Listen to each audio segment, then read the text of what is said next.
Chapitre 93. L'école des vieillards eut un immense succès. Un duel fatal qui venait d'avoir lieu dans des conditions à peu près pareilles à celles où se trouvaient Danville et le duc, donna à la pièce une de ces couleurs d'à propos que saisit avec tant d'empressement le public parisien. C'est qu'il faut le dire aussi, jamais peut-être Talma n'avait été plus beau. Il est impossible de rendre avec une voix plus émouvante les différentes nuances de ce rôle de vieillard amoureux et trahi comme Danville.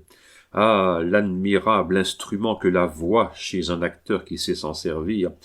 Comme la voix de Talma était caressante au premier acte, comme elle était impatiente au second, inquiète au troisième, menaçante au quatrième, abattue au cinquième. Le rôle est doux, noble, charmant, bien complet d'un bout à l'autre.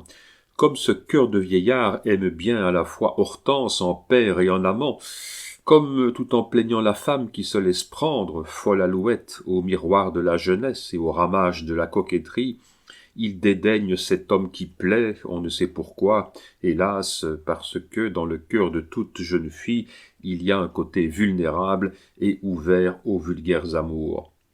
Le rôle de la femme est bien loin de valoir celui de l'homme. Hortense est-elle coquette ou ne l'est-elle pas? Aime-t-elle le duc ou ne l'aime-t-elle pas? C'est une faute grave que la situation ne soit pas mieux dessinée. Et voici en quoi c'est une faute. Au quatrième acte, Hortense, qui cause à 1 heure du matin dans un salon avec le duc, fait cacher ce dernier au bruit des pas de son mari. Or, j'en appelle à toutes les femmes. Une femme, à quelque heure du jour ou de la nuit qu'elle soit surprise par son mari avec un homme qu'elle n'aime pas, ne fait pas cacher cet homme. Hortense aime donc le duc puisqu'elle le fait cacher. Et si Hortense aime le duc, elle est bien ingrate, car il est impossible de comprendre, en voyant le mari si bon, si prévenant, si jeune sous ses cheveux blancs, il est impossible de comprendre qu'une femme honnête aime un instant un homme aussi nul que le duc d'Ailmar. Aussi, avec quel accent Talma, en se levant et en traversant le théâtre, désespéré, disait-il ce vers « Je ne l'aurais jamais cru, c'est bien mal, c'est affreux ». Jamais le déchirement d'une âme humaine ne s'était fait jour au dehors dans un pareil sanglot. Les amateurs vulgaires, les critiques de second ordre, admirèrent surtout dans cette comédie de Casimir de Lavigne un rôle de camarade de collège de Danville, joué avec beaucoup de comique par un nommé Vigny. Ce rôle est celui du vieux célibataire qui, après être resté garçon jusqu'à l'âge de 60 ans, se décide à se marier sur la peinture que lui fait Danville du bonheur conjugal, et vient justement annoncer cette décision à son ami au moment où celui-ci est en proie à toutes les tortures de la jalousie. Eh bien non, 100 fois non, ce n'est pas cela qu'il y avait de vraiment beau dans l'école des vieillards. Non, ce n'est point cette scène où Danville répète sans cesse « Mais moi, c'est autre chose ». Non, ce qu'il fait applaudir, c'était cette profonde, cette sanglante souffrance d'un cœur déchiré. Ce qu'il fallait applaudir, c'était une situation qui permettait à Talma d'être grand et simple à la fois, de montrer tout ce que peut souffrir cette créature née de la femme et enfantée dans la douleur, pour vivre dans la douleur qu'on appelle l'homme. Les amis de Talma lui reprochèrent d'avoir joué ce rôle en habit. Ils lui dirent qu'il avait sacrifié à mademoiselle Mars. Ils lui demandèrent pourquoi, bénévolement, il s'était fait le marchepied d'une actrice supérieure, le piédestal d'une gloire rivale. Talma les laissa dire. C'est qu'il savait bien, lui, que mademoiselle Mars, avec tout son talent, toute sa coquetterie, toute son habitude de la scène, tous ces jolis mots dits de sa charmante voix, c'est qu'il savait bien que tout cela s'effaçait, disparaissait, s'évanouissait devant un de ses cris, devant un de ses sanglots, devant un de ses soupirs. Ce dut être une belle soirée pour le poète que celle où il vit son œuvre interprétée et grandie ainsi par Talma. Et cependant, c'était encore autre chose que demandait Talma, car il sentait qu'il y avait pour l'art des limites plus étendues, ou bien plutôt que l'art n'a pas de limites. Et en effet, Talma avait été élevé à cette large école de Shakespeare qui mêle, comme la pauvre vie dans laquelle nous nous débattons, le rire aux larmes, le trivial au sublime. Il savait ce que c'était que le drame, lui qui a passé sa vie à jouer de la tragédie et à n'oser jouer de la comédie. Disons en quelques mots comment Talma était devenu l'homme que nous avons connu. Talma était né à Paris, rue des Ménétriers, le 15 janvier 1766. Quand je l'ai connu, il avait donc déjà 57 ans. Il reçut de ses parrains et marraines les noms de François-Joseph et de son père celui de Talma. Une lettre de Talma que j'ai entre les mains prouve que ce nom de Talma, devenu célèbre par le fait du grand artiste, éveilla plus d'une fois l'investigation des étymologistes. Cet autographe de Talma est la copie d'une lettre qu'il répondit en 1822 à un savant de Groningue nommé Atretus Sibrandus Talma, lequel, en établissant sa filiation, demandait au Roscus moderne s'il n'aurait pas l'honneur d'être un peu de ses parents. Voici ce que répondit Talma. « J'ignore, monsieur, et il me serait difficile de découvrir si vous et moi sommes de la même famille. Il y a déjà plus de 15 ans qu'étant en Hollande, j'ai appris qu'il y avait, dans la patrie de Ruyter et de Jean de Witt, des personnages qui portaient le même nom que moi. Ma famille habite principalement un petit pays situé à 6 lieues de Cambrai dans la Flandre française. Au reste, monsieur, ce n'est pas la première fois que mon nom a donné lieu à des informations sur mon origine de la part de personnes étrangères à la France. Il y a environ 40 ou 50 ans, un fils de l'empereur du Maroc, se trouvant à Paris et entendant prononcer le nom de mon père, vint lui demander s'il n'était pas d'origine arabe, question que mon père ne put répondre. Depuis, un négociant arabe que j'ai rencontré à Paris dans ma jeunesse me fit la même question. Je n'ai pas pu lui répondre plus catégoriquement que ne l'avait fait mon père au fils de Sa Majesté marocaine. Monsieur Langlès, savant très distingué et qui avait fait une étude profonde des langues orientales, me dit à cette époque qu'en effet, en langue arabe, Talma signifie intrépide, et que c'est une appellation familière aux descendants d'Ismaël pour distinguer les différentes branches d'une même famille. Vous sentez, monsieur, qu'une telle explication dut me rendre très fier, et j'ai constamment fait tous mes efforts pour ne pas déroger. J'ai donc, en suivant mon penchant, supposé, d'après cela, qu'une famille mort, restée en Espagne et qui avait embrassé le christianisme, était venue en ce royaume, dans les Pays-Bas, possédée autrefois par les Espagnols, et que de là, par une circonstance quelconque, elle l'avait passée dans la Flandre française et s'y était établie. Mais, d'autre part aussi, on m'a dit que notre nom avait une terminaison hollandaise et qu'il était très répandu dans une des provinces de la Hollande. Cette nouvelle version a renversé tout l'édifice de mon imagination et m'a renvoyé à l'instant même des sables d'Afrique aux marais des Provinces-Unies. Maintenant, c'est vous, monsieur, qui, parlant hollandais, pouvez mieux que personne, et surtout mieux que moi, décider si nous serions définitivement du nord ou du midi, si nos ancêtres portaient un turban ou un chapeau, et s'ils adressaient leurs prières à Mahomet ou au Dieu des chrétiens. J'oubliais encore de vous dire, monsieur, et cela n'est cependant point sans importance, que le comte de Muradjea Dawson, qui a résidé longtemps en Orient, a fait un ouvrage sur les systèmes religieux des Orientaux et cite un passage d'un de leurs auteurs qui nous apprend que le roi, ou plutôt le pharaon qui chassa les Israélites d'Égypte s'appelait Talma. C'était, je l'avoue, un grand coquin que ce roi, surtout si j'en crois Moïse, autorité assez respectable. Mais il n'y faut pas regarder de si près lorsqu'on peut se dire d'une si illustre origine. Vous voyez, monsieur, qu'il n'y a point de baron allemand assez escartier, pas même de roi, dans les 4 parties du monde, fût-ce ceux de la maison d'Autriche, la plus vieille de toutes les maisons, qui puisse se vanter d'une aussi haute origine que la mienne. Au reste, monsieur, croyez que je tiens beaucoup plus à l'honneur d'être le parent d'un savant aussi distingué que vous, que d'être le descendant d'une tête couronnée. Ceux qui vous ressemblent ne travaillent qu'au bonheur des hommes, tandis que les autres, et par les autres j'entends les rois, les pharaons et les empereurs, ne songent qu'à les faire enrager. J'espère, monsieur, que dès que vous aurez une conviction à cet égard, vous voudrez bien m'informer si le nom que nous portons est plutôt hollandais qu'arabe. Dans tous les cas, je me félicite, monsieur, de porter un nom que vous avez rendu célèbre. Veuillez agréer, etc., etc. Talma. Cette lettre présente un double avantage, c'est de donner un renseignement sur la famille de Talma et une idée précise sur son esprit. Souvent, Talma m'a dit que ses souvenirs les plus éloignés se rapportaient à l'époque où il habitait une maison située rue Mauconseil et dont les fenêtres donnaient sur l'ancienne comédie italienne. Il avait 3 sœurs et un frère, de plus un cousin adopté par son père qui exerçait l'état de dentiste.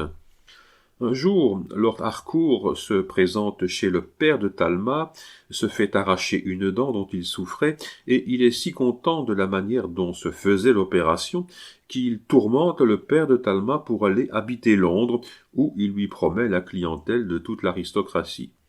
Le père de Talma cède aux instances de Lord Harcourt, passe le détroit et va se loger dans Cavendish Square. Lord Harcourt fit honneur à sa promesse.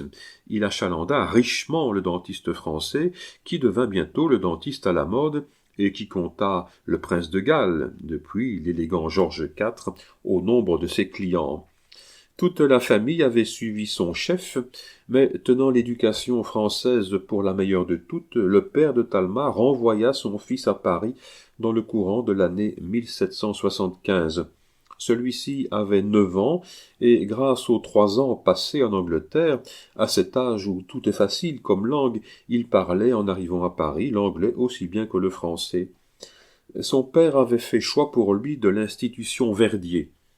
1 an après son arrivée dans l'établissement, une grande nouvelle commença à circuler. Monsieur Verdier, le maître de pension, avait fait une tragédie de Tamerlan. Cette tragédie devait être représentée à la distribution des prix.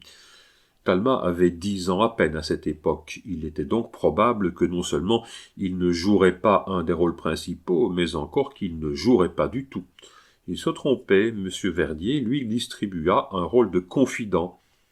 C'était un rôle comme tous les rôles de confident, avec une vingtaine de vers éparpillés dans le courant de la pièce et un récit à la fin.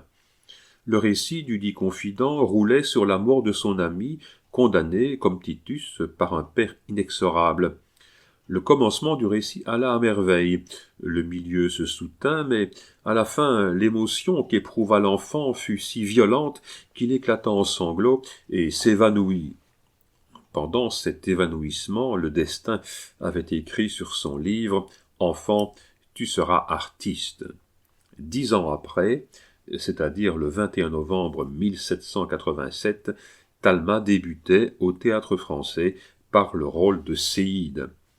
La veille, il avait été faire une visite à Dugazon, et Dugazon lui avait remis un papier où étaient écrits les conseils suivants. Je copie l'autographe que j'ai entre les mains. Visez au grand, ou du moins à l'étonnant, dès votre premier début. Il s'agit de laisser des traces et de faire un appel à la curiosité. Peut-être vaudrait-il mieux frapper juste que frapper fort, mais les amateurs sont nombreux et les connaisseurs sont rares. Cependant, vous aurez tous les suffrages si vous pouvez joindre le vigoureux au vrai. Ne vous enivrez point par les applaudissements, ne vous découragez point par les sifflets. Les sifflets n'étouffent que les sots, les applaudissements n'étourdissent que les fats. Prodigués sans discernement, ces derniers arrêtent le talent au bord de la carrière. Tel l'aurait fourni avec distinction, qu'il a déshonoré par les défauts qu'une juste censure eût signalés, qu'un sifflet eût punis. Le Quin, Préville, Fleury ont été sifflés et sont immortels. A, B, C ont succombé sous la grêle des applaudissements. Où sont-ils? Moins de moyens et plus d'études, moins d'indulgence et plus d'obstacles, autant de gages de succès, sinon impromptus et triomphants, du moins permanents et solides. Voulez-vous captiver les femmes et les jeunes gens? Débutez dans le genre sensible. Tout le monde aime, a dit Voltaire, et personne ne conspire. Toutefois, ce qui était bon à son temps pourrait bien ne pas valoir grand-chose au nôtre. Pour plaire d'abord à la multitude, qui sent beaucoup et ne raisonne qu'un peu, adopter ou le genre admiratif ou le genre terrible. Ils saisissent soudain. Comment se soustraire à l'ascendant de Mahomet, à la magnanimité d'Auguste, au remords d'Oreste? L'impression que feront ensuite Ladislas, Rossmann et Bajazet étant préparée, elle sera ineffaçable. Un vrai talent, de beaux moyens, d'heureux débuts garantissent-ils le succès? Oui, au premier abord, mais il s'agit de les perpétuer. Il s'agit de forcer le public à la persévérance. Après avoir applaudi par conviction, il faut qu'il continue d'applaudir par habitude. Le corps collectif qu'on appelle public a ses travers comme un individu, il faut le caresser. Le dirais-je, si l'on le gagne par des qualités, il n'est pas impossible qu'on le fixe par des défauts.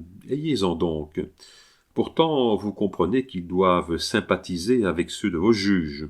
Dans le cas contraire, ayez des défauts encore, mais qu'ils soient l'ombre d'un talent qui les fasse accueillir d'autorité. Mollet bégaye et papillote, Fleury chancelle, et l'on me reproche de charger. Mais Mollet a des grâces ineffaçables, Fleury un débit séduisant, et moi je fais rire de si grand cœur que la critique qui voudrait être sérieuse à mon égard ne serait point entendue. Il est des débutants qui s'élèvent comme des fusées, brillent quelques mois et retombent dans la plus dense obscurité. À de telles déconvenues, il y a plusieurs causes.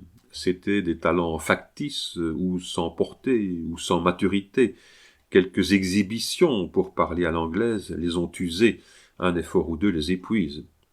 Peut-être aussi, déviant de la route des maîtres, ils sont entrés dans le sentier oblique de l'innovation, où la témérité ne sauve qu'appuyée sur le génie. Peut-être aussi, et cela est plus irrémédiable, se sont-ils fait mauvaise copie d'excellents originaux. En voyant qu'au lieu de simuler les qualités, ils ne singeaient que les défauts, le public les a pris pour des parodistes et a nommé leurs œuvres des caricatures. Quand un comédien en est là, il n'y a rien de mieux à faire que de s'échapper par le trou du souffleur pour courir à Pau, divertir les Basques, ou à Rion, faire sauter les Auvergnats. Pour vous, mon cher Talma, Paris vous réclame, Paris vous possède, Paris vous gardera, et la patrie de Voltaire et de Molière, dont vous deviendrez le digne interprète, ne tardera pas à vous donner des lettres de naturalisation. Signé Dugazon, 20 novembre 1787. Il est curieux de voir les conseils que donnait Shakespeare 250 ans auparavant par la bouche d'Hamlet aux comédiens de son temps. Les voici. Dites-nous, je vous prie, ce passage tel que je viens de le débiter devant vous, d'un ton naturel et facile. Mais si vous allez le déclamer de toute votre voix, comme font beaucoup de nos acteurs, j'aimerais autant en charger le crieur de la ville.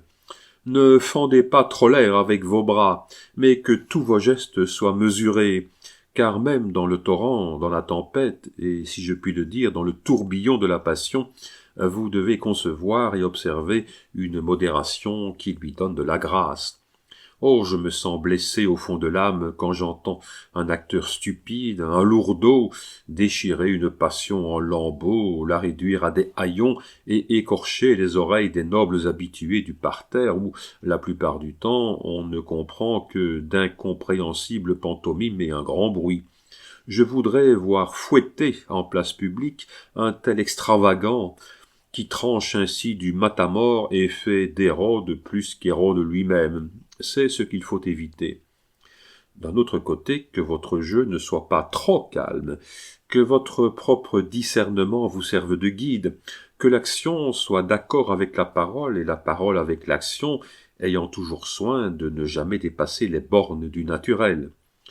Tout ce qui va au-delà s'écarte du but de la représentation théâtrale, dont l'objet, dès l'origine comme aujourd'hui, fut et est encore de présenter le miroir à la nature, de montrer à la vertu ses propres traits, au vice sa propre image, et à chaque siècle, à chaque époque, sa physionomie particulière. Exagérez cette peinture, ou effacez-la, vous ferez peut-être rire un ignorant, Mais, à coup sûr, vous affligerez l'homme judicieux, et la critique d'un seul de ses juges doit l'emporter dans votre opinion sur les applaudissements d'une foule stupide. Oh, il y a des comédiens que j'ai vus jouer, d'autres que j'ai entendus vanter, et cela hautement, à dire vrai, qui, n'ayant ni l'accent ni la tournure d'un chrétien, d'un païen ou de quelque autre que ce soit, se pavanaient, s'agitaient et hurlaient de telle façon qu'il m'est arrivé de penser que la nature avait laissé imparfaite la création de ces êtres, tant ils imitaient d'une manière pitoyable la nature humaine. Que ceux de vous qui jouent les bouffons ne disent pas plus que ce que veut leur rôle, car il y en a parmi eux qui se mettent à rire pour faire éclater à l'unisson de stupides spectateurs. C'est mal, et le sot qui a recours à ce moyen montre une prétention bien pitoyable. Que les successeurs de Lequin et de Garrick, de Molé et de Campbell, de Talma et de Keane comparent ces derniers conseils aux premiers et qu'ils fassent leur profit de tout. Talma réussit, mais sans que son succès eût cependant rien d'extraordinaire. Le débutant fut distingué plutôt par les amateurs que par le public. On lui trouva surtout du naturel. Les registres de la Comédie Française accusent 3403 francs 8 sous de recettes le jour du début de Talma. Maintenant, veut-on savoir sur le débutant l'opinion de la critique? Voici ce qu'en disait le Journal de Paris. Le jeune homme qui a débuté dans Séide annonce les plus heureuses qualités. Il a d'ailleurs tous les avantages naturels qu'il est possible de désirer pour l'emploi des jeunes premiers. Taille, figure, organes, et c'est avec justice que le public l'a applaudi. Passons du Journal de Paris à Bachaumont.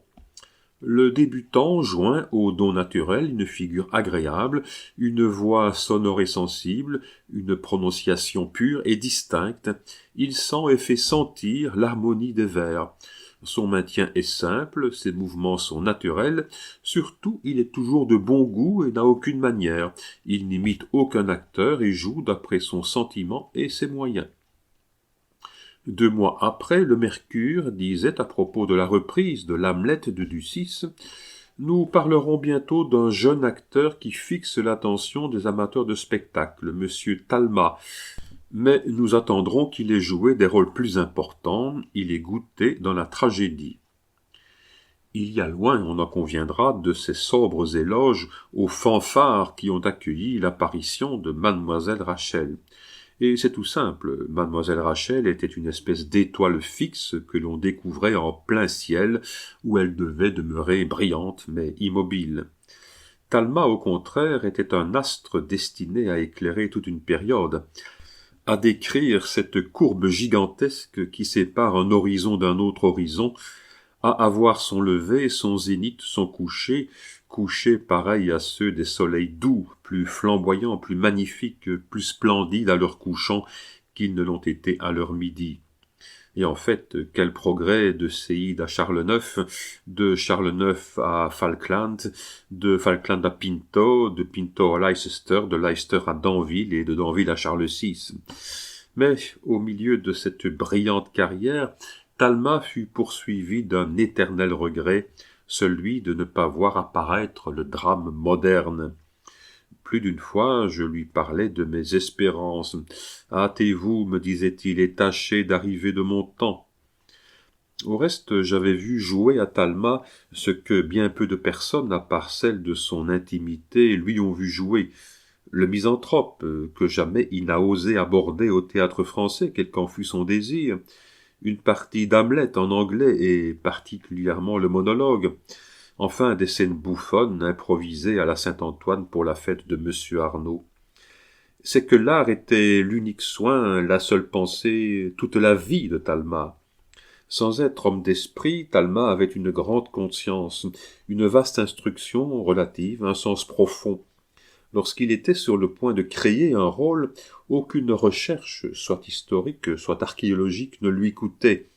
Tout ce que la nature lui avait donné, qualités et défauts, était utilisé. 15 jours avant sa mort, comme il allait un peu mieux, et que ce mieux donnait l'espérance de le voir reparaître au théâtre français, Nous allâmes lui faire une visite, Adolphe et moi. Talma était au bain. Il étudiait le Tibère de Lucien Arnauld, dans lequel il comptait faire sa rentrée. Condamné par une maladie d'entrailles à mourir littéralement de faim, il avait considérablement maigri. Mais dans cet amaigrissement même, il trouvait une satisfaction et l'espérance d'un succès. « Ah, mes enfants, nous dit-il en tirant à deux mains ses joues pendantes, comme cela va être beau pour jouer le vieux Tibère. » Oh, la grande, l'admirable chose que l'art, et que l'art est bien autrement dévoué qu'un ami, bien autrement fidèle qu'une maîtresse, bien autrement consolant qu'un confesseur.